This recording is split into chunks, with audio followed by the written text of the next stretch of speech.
Assalamu alaikum warahmatullah, masu biyan mu a wannan channel, barka sai kasancewa da ku a cikin sabon bidiyo. Kamar yadda muka gaya muku a cikin bidiyo na gaba, za mu kawo muku yadda ake creating na application a cikin wayar Android, sa'annan kuma a samu kuɗi da shi ba tare da doguwar wahala ba. Kamar yadda na yi bayani a bidiyon da ya gabata, na nuna ma application ɗin da na yi creating a cikin wannan website da zan maka bayanin ta, sa'annan yau kuma zan nuna ma website ɗin da kuma yadda zaka creating ɗin application da kanka, sa'annan ka fara samun kuɗi da shi kai tsaye. Kafin mu shiga gadan-gadan a cikin bayani akan yadda zaka yi creating ɗin application, yana da kyau ka san menene application da kuma yanda ake creating ɗin nashi ko kuma yanda ake samun kuɗi da shi. Na farko dai application, kamar da kowa ya sani, kowa ya san menene application kuma ya san yanda application yake. Abu ne wanda ake kirkira a cikin wayar Android domin amfanuwar mutane, sa'annan domin bayanar da wata fasaha ko kuma wata hanyar sauƙaƙa wasu abubuwa kai tsaye. Hanyoyin kuma da ake amfani da su wurin samun kuɗi da application, zan iya cewa hanyoyi biyu ne zuwa uku. Na farko shine saka talla a cikin application. Hanya ta biyu shine application wanda zaka shiga Play Store ka ga cewa ba za a baka damar kai download na wannan application ba sai ka biya kuɗi.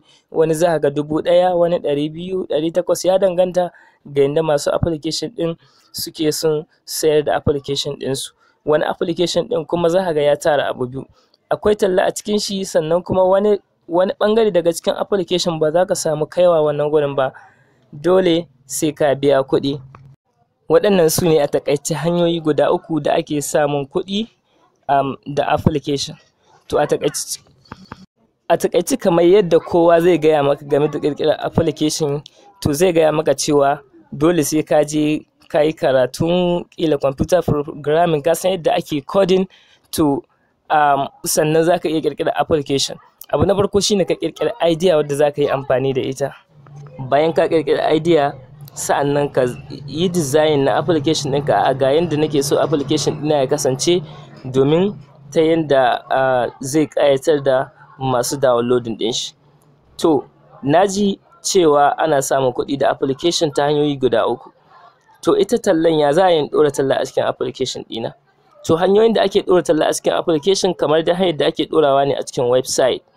Kamar yadda kowa ya sani, a Google akwai abin da ake kira AdSense, akwai abin da ake kira dinmu.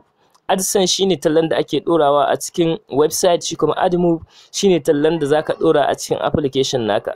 Idan zaka lura, za ka ga wasu application na games za a ce kila zaka tara coins kaza sai ka samu kuɗi da su, alhali ƙarya ce. Kawai abin da suke so kawai shine ka rika shiga wannan application, za ka ga in ka shiga ana nuna ma talla. To wannan tallan da ake nuna ma, automatically shi wannan mai wannan application da zaran ka ga wannan tallan, to shi ya samu kuɗi da wannan application, ko in ce da wannan tallan da haka ne. To yanzu yau kai tsaye insha Allah zan shiga cikin wannan website din domin in nuna ma yanda za ka yi creating na application ba tare da ka iya computer program ba ko ka iya wani coding. Kawai kai tsaye za a yi ma creating na application kuma ka samu kuɗi da shi, ka ɗora talla a cikin shi ba tare da ka biya ko sisin kwabo ko taro ba. Kawai ka biyo ni a cikin bidiyon domin ganin ya za. Idan kana kallon wannan bidiyo, kada ka manta kana channel ɗin Hikima and Fasaha TV, ka daure kai ƙasa ka danna mana alamar subscribe, sa'annan ka danna alamar ƙararrawa ka zaɓi all. Idan wannan bidiyon ya burge ka, ka danna masa alamar like. Mu shiga a cikin bidiyon kai tsaye. Da farko abin da za mu yi shine za mu zo mu shiga browser mu kamar haka. Bayan mun shiga browser mu ta Chrome, muna zuwa nan kai tsaye za mu zo mu rubuta qirqirar 24. Za mu rubuta qirqirar 24. Muna rubuta qirqirar 24, misali qirqirar 24, gashi nan muka danna akan search. Muna dannawa akan search, automatically kai tsaye zai kawo mana wannan fuskar. Idan kuka duba gashi nan sign in, nan kuma sign up. Kawai sai ka zo ka danna akan sign up. Bayan ka danna akan sign up, sai ka saka sunanka, country-ka, email address, ka saka password, sai ka yi ticking na accept term and conditions, sai ka danna akan send. Kana dannawa akan send, kai tsaye ka riga ka yi creating na account, ba waya ne da shi ba. To ni yanzu da yake na riga ina da account, abin da zai sai in yi login. Ina dannawa akan login, kai tsaye zan yi login a cikin account dina. Ina dannawa akan sign in, to kaga ni zan yi sign in a cikin account dina kenan, kai tsaye misali na danna haka gashi kaga ina sign in, zan yi sign in a cikin account ɗina. Yanzu idan ka duba kai tsaye na yi sign in a cikin account ɗina. Yanzu gashi kaga cewa waɗannan duka application ne da na yi creating, ga su nan guda nawa waɗanda na yi creating ɗinsu a cikin wannan app creator 24 ɗin. To kawai idan ina kai da kake sabo zai nuna maka yi creating ɗin app, sai ka danna akan create. Kana dannawa akan create, nan ne zai baka daman cewa ka zaɓan ma application ɗinka suna, sai ka zo ka saka sunan application, sunan da ke so ka wa application ɗinka, sai ka saka shi a nan. Misali mu saka mchat, nan sai ka zo ka zaɓi hoto. Idan kana da hoto da kake so ya kasance a hoto na application ɗinka, sai ka zo ka danna ana. Idan baka da shi sai ka shiga option 2 ka zaɓa daga cikin gallery na wannan website ɗin. Ga sun kowane ka zaɓa. Misali idan na zaɓi wannan, ina zaɓa wannan kai tsaye kun ga ya zauna, gashi nan shine matsayin hoto na application.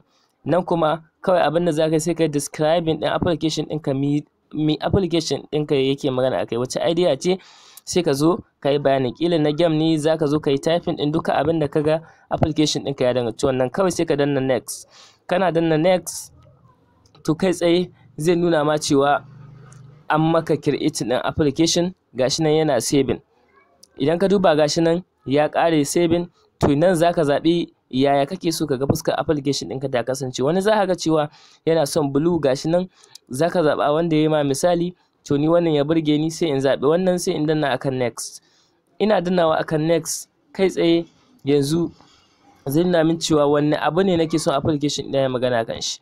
Misali application ɗina na chatting ne, ko kuma application ina na website ne, ko kuma TV ne, ko kuma retail ne wanda yake ya shafi harkar kasuwanci, ko kuma wani tutorial ne, ko na blog ne, ko na services ne. Kawai sai in zo in danna akan wanda nake so, sai in danna akan shi. Misali zan iya zuwa in danna akan wannan. Idan na danna akan social network, ina dannawa akan social network, kun ga kai tsaye ya nuna min gashi nan sample, misali example gashi nan na yadda zai kasance. To kawai abin da zan yi, sai ina son application ɗina ya kasance yana da chatting, kaga ina iya cewa no ko in ce yes. Kawai yanzu bari in bar shi a matsayin no, sai mu je gaba. Gayi nan ka gani, gashi nan sai nan zaka yi cikin duk yadda kake so application ɗinka ya kasance, kai zaka zaɓa. Bayan ka gama zaɓa, ka taho nan, gashi nan zaka iya aza title. Misali sai ka danna. Bayan ka gama zai kawo ka ne ce ka tafi app manager. Kana dannawa sai ka tafi app manager. To nan ne zaka yi set application ɗinka da duk abin da kake so application ɗinka ya yi.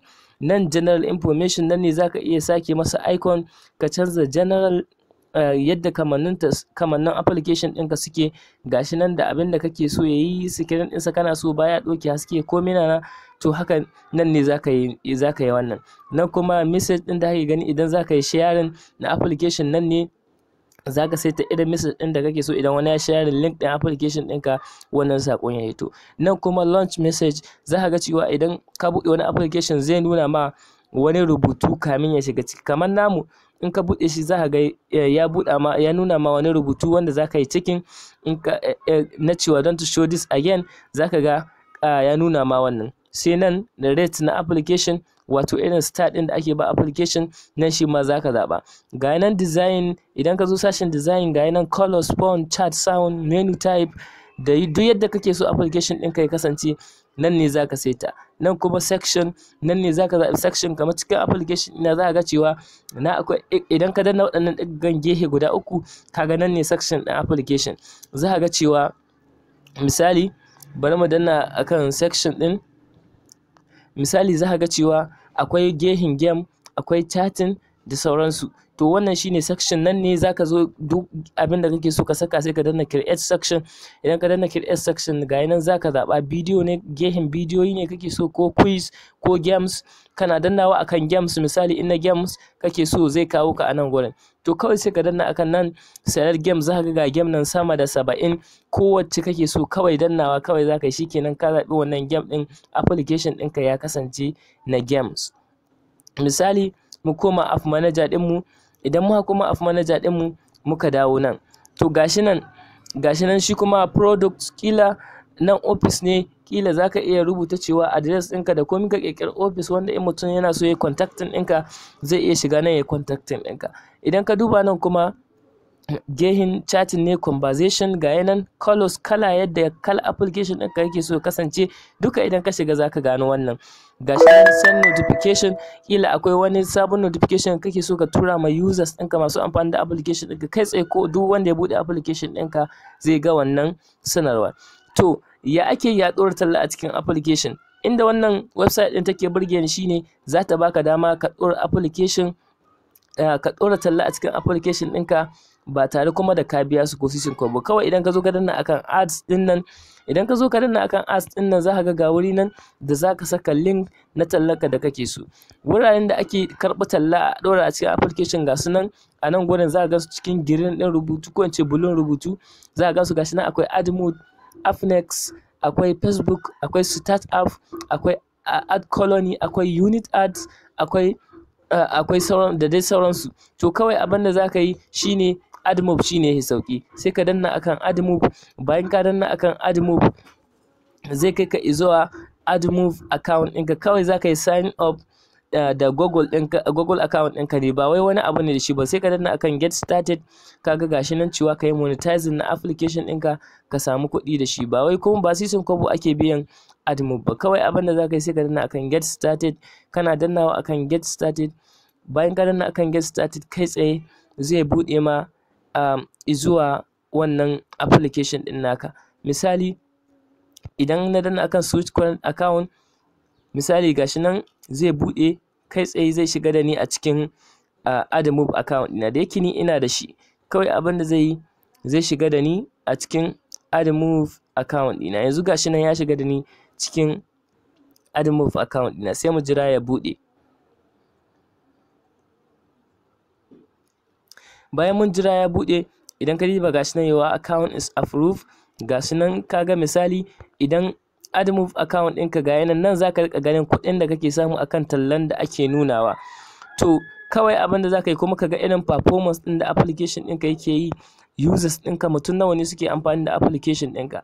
To kawai ni yanzu idan ina so in ƙara wani application, idan ka duba nan zaka ga an sa add app, kawai ina dannawa akan add app, kawai za a nuno min wurin da zan saka application ɗin da nake so in saka a nan gurin. Misali idan ya buɗe kun gani gashi nan Android, za a nuna ma cewa application ɗinka na Android na ko kuma na irin iOS ne irin na su iPhone. Sai ka danna akan Android, kana dannawa akan Android sai ka za a tambaye ka shin cewa application ɗin ka sa shi Play Store ko App Store ko kuma baka sa ba, sai ka danna akan no cewa baka sa ba.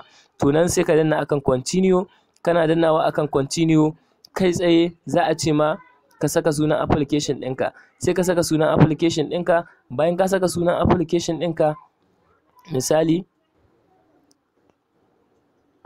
ka saka sunan application ɗinka kai tsaye za a ce ma za ka ka danna akan add app, kana dannawa akan add app automatically za a ga cewa ga add app ɗinka nan ga nan you have successfully add mchat ɗin yanzu na riga na aza shi. To kawai abin da za ka yi sai ka yi creating na add unit, sai ka zo ka danna akan create add unit. Kana danna akan create add unit, idan ka diba nan unit ne na tallan da ake ɗorawa a cikin application. Wani za ka ga tallan a cikin application tana haitowa gehe guda, wani sai ka ga full gaba ɗaya ta cika wurin, wani sai ka ga bidiyo gashi nan. To kala duk wadda kake so ka ɗora a nan, kawai za ka zo ka danna akan select. Kana dannawa akan select za ka ka saka sunan wannan add unit ɗin, sunan da kake so ka saka mata, wanda in ka zo daga baya za ka gano ta, ka gane shin tana performance a cikin application ɗinka ko ba ta performance. Misali zan saka ma wannan, bari in bata da sunanta bana, in ce mata misali bari in bata wannan BANN, ko bari in cike shi bana, sai in danna create add unit. Ina danna create add unit, automatically yanzu na create na add unit. Idan kuka diba gashi nan na create na add unit, gashi nan idan ka duba nan ƙasa za ka ga ID ne na application ɗinka, nan kuma ƙasa za ka ga cewa gashi nan wasu nambobi. To waɗannan nambobin misali su ne zan zo haka, idan na zo nan sai in kwafe su, ina kwafe su kamar haka sai in danna akan kwafi. To abin da zan yi shine sai in koma cikin app creator ɗina, gashi nan app creator 24. idan ka duba nan ad YouTube ina ka gana an sa bana, to tunda wancan bana na zaba kawai sai in zo in danna nan daidai add move add unit sai in danna in paste. To haka zaka bi kowanne ka zo ka saka ka cike wurin shi, tunda add move muke amfani da shi duk wanda kaga add move shine zaka aza link ɗinka anan. Kawai in ka ƙara creating sai ka danna akan save, kana dannawa akan save automatically shikenan kayi adin na talla a cikin application ɗinka. To ya za a yi talla ta fara gudana a cikin application ɗinka, users ɗinka su fara ganin talla, sa'annan a YouTube na ce YouTube Google su fara biyan ka akan tallan da ake ɗorawa. Insha Allah zan maka bayanin wannan a ƙarshen wannan bidiyon. To abin da za ka yi bayan ka kammala komi sai ka zo ka danna akan download app, kana dannawa akan download app kai tsaye kun gani gashi nan application ɗina ya riga ya ready, kawai ina dannawa akan downloading, zan yi downloading ɗin application ɗina sannan in danna install, in yi installing ɗin shi, shikenan ya zama application. Misali bari in danna akan download, kaga yanzu ina dannawa akan download, sorry, sai in danna OK, ina dannawa akan OK kai tsaye yayi downloading. Misali ga nan kaga install, ina danna install za ka ga cewa application ɗin gashi nan motar da na saka shine abin gan application ɗina, za ka ga application ɗin zai yi downloading kai tsaye ba tare da ɓata lokaci ba. Ga nan ina installing. Wannan a taƙaice kenan yanda za ka creating na application a cikin wannan app creator 24 kuma ka samu kuɗi da shi. Duk da yake cewa ba ita kaɗai ba ce wuraren da ake ƙirƙirar application, amma ita kaɗai ce na gani da wannan feature ɗin wanda za ka iya creating na application sa'annan ka saka talla a ciki kuma ba tare da ka biya sisin kwabo ba. Duka sauran bayan wannan za su baka damar ka ƙirƙira application, wasu baka ɗora talla, wasu kuma sai ka biya, kuma wannan shine wanda ya fi sauki. To yanda za ka yi tallar ta kama ta rika tafiya a cikin application ɗin kuma masu amfani da application ɗin su rika ganin talla, to shine ta hanyar yin loading ɗin wani SDK wanda yake daga cikin wannan akwai abin da ake kira Firebase, wanda Firebase shi ma wani website ne na Google wanda ciki zaka shiga ka yi sassaita application ɗinka sa'annan ka yi upload na wannan SDK file ɗin a cikin application ɗinka ya fara aiki. To wannan gaskiya a magana gaskiya wannan da za a ce mutum yana da kwamfuta, to ga kwamfuta wannan aikin zai kasance ya fi, kasancewar akwai abin da ake kira Android Studio. Shi Android Studio ciki ne za ka shiga ka sassaita yadda kake so application ɗinka ya kasance a cikin wayoyin masu amfani da application ɗinka. Ga yadda kake so application ɗinka ya kasance, design ɗin shi da komi za ka iya customizing ɗin shi, nan kaza duka a cikin App Studio ake yin shi. To shi kuma App Studio baya aiki akan waya, kuma sai ta cikin shi ne za ka iya loading ɗin wannan SDK file ɗin ko da ka yi downloading ɗin shi a cikin wayarka, kuma dole sai ka yi uploading na wannan SDK file ɗin sannan talla za ta fara bayyana a cikin application ɗinka ka rika samun kuɗi da shi. Wannan duka idan ka shiga kai kanka za ka iya gano shi ta hanyar yin wannan add move ɗin. Kawai dai yanzu na ɗan maka haske ne ta yanda za ka fahimci yanda abubuwan suke da yanda suke aiki. Firebase shi ma za ka iya yin design na application ɗinka, kai customizing ɗin shi yanda zai kasance ya yi kyau, ya tsaru sosai. Amma a gaskiya da za ka mallaki kwamfuta da za ka yi amfani da ita, to wannan ina ganin da ya fi, kuma wannan shi ma zai yi baka dama ka yi abu wanda yake da experience sosai. Ita dai wannan SDK file ɗin nan a gaskiya ba zai ɗoru ba sai a cikin kwamfuta, kasancewar Android Studio baya aiki a cikin wayar Android. Duka dai ana muka kawo ƙarshen wannan bidiyo. Idan kana da wata tambaya akan bayanan da na yi a cikin wannan bidiyo, to za ka iya min magana ta WhatsApp domin in maka ƙarin bayani, ko kuma ka yi magana a comment ta inda zan maka ƙarin bayani akan wannan bidiyon. Na gode da kasancewa tare da mu.